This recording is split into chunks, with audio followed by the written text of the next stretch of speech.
Patuloy pa rin ang pagtulong ng iba't ibang ahensya para sa mga biktima ng bagyong Yolanda. Kabilang sa hindi bumibitaw sa pagbibigay ng ayuda ay ang United Nations Development Program. May report si Eagle News correspondent Byron Alcoba. Namahagi ng emergency shelter kit ang International Organization for Migration o IOM kasama ang DSWD at mga lokal na opisyal ng Baybay City sa mahigit na 400 katao na naapektuhan ng Super Typhoon Yolanda mula sa 4 na barangay na matinding pinsala ang sinapit.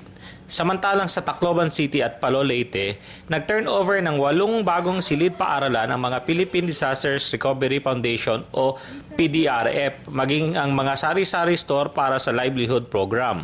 Ang United Nations Development Program kasama pa rin ng PDRF ay tumulong sa clean-up drive sa Tacloban. Bukod sa super bagyong Yolanda, naging problema rin ng Leyte ang pananalasa ng bagyong Basyang. Pininsala nito maging ang baywalk ng Bayan ng Bato kaya naman agad itong ipinaayos ni Mayor Neil Gertos. Ito ay bahagi ng tuloy-tuloy na tulong mula sa iba't ibang lokal at international groups sa mga biktima ni Super Typhoon Yolanda pati na rin ang bagyong Basyang. Mula sa Leyte, Byron Alcoba, Eagle News.